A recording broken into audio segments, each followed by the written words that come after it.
Hello, ladies! Hopefully you guys are doing amazing. Thank you again for sacrificing for your grandparents and socially distancing as we open things back up. We don't want to get too overzealous and then have to shut things down again. And your grandparents don't want to be sick by you. So thank you.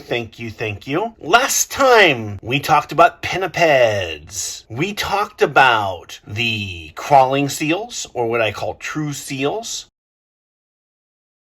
We talked about the walking seals, which include the sea lions. And we even talked about the walruses. But what we did not talk about is the crawling seals. Crawling seals versus the walking seals. So we didn't really talk about the difference between those two. So we might say that these are true seals and that these are like sea lions. For example, well, let's talk about their ears, shall we? Their ears. If you're a true seal, your ears are internal. You don't have any external portion of them. And then if you are a walking seal, you have external receptors and internal anatomy. In other words, their ears are like your ears. Okay, and then we have hind limbs, support weight. In other words, if they're laying on their stomach, can they push their body up, kind of like a yoga move? Or are they forced to just lay flat against the ground? Well, it turns out if you're a true seal, you're forced to lay flat against the ground. However, yes, the sea lions can indeed push their head up and take a better survey of the land.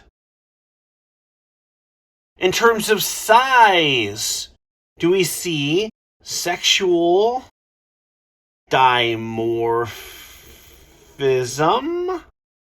In other words, are the two sexes different sizes?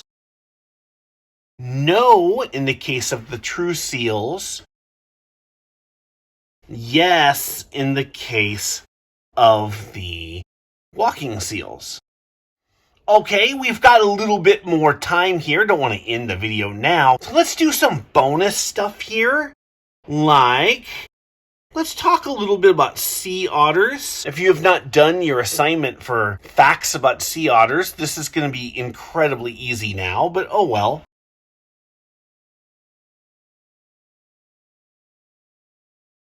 They do not have blubber.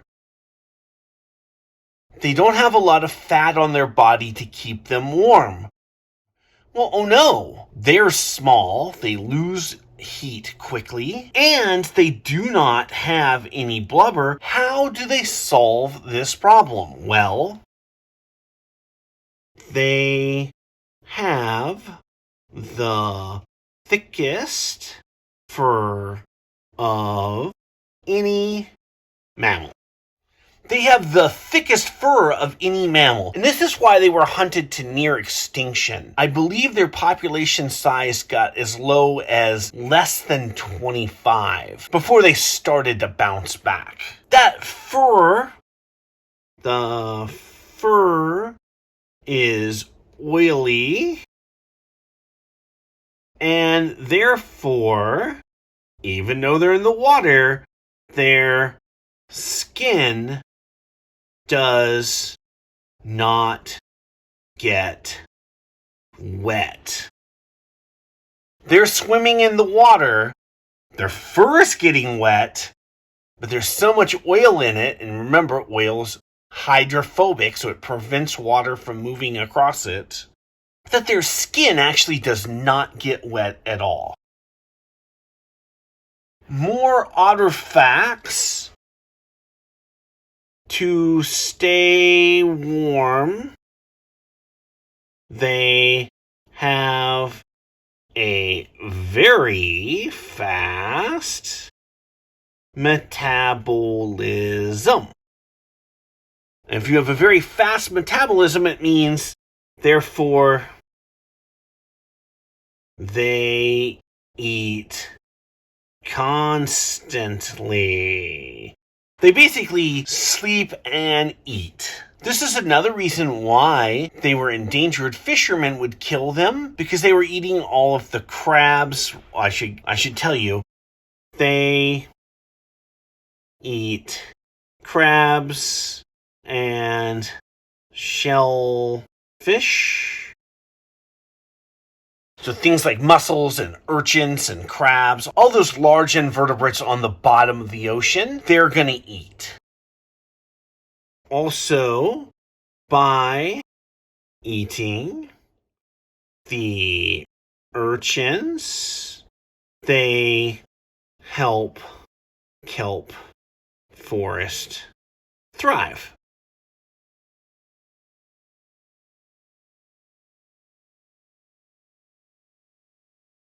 So by eating the urchins are not eating the kelp, and therefore the kelp forest is doing a lot better. And then finally, to crack open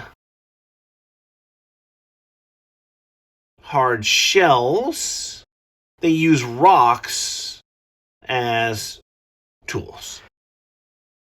Okay, and then a bonus to our bonus. Let's talk about our final type of marine mammal, the manatees. Yes, I could talk about polar bears too, but I'm not going to. And these can be found in salt, fresh, or brackish water. And it depends on the species. Some are found in all three, some are found in fresh and brackish, some are found in salt and brackish. They are shallow, diverse, and can only hold their breath about 20 minutes. Also, they're not as smart as seals and sea lions and the toothed whales or the baleen whales. For example, they haven't been able to associate the sound of an outboard motor with danger.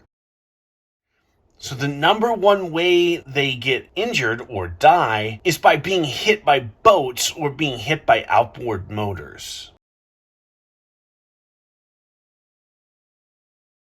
What do they eat? They are herbivores, eating plants like freshwater plants and macroalgae. And then the last thing I want to tell you is that their closest living land mammal relatives are the elephants.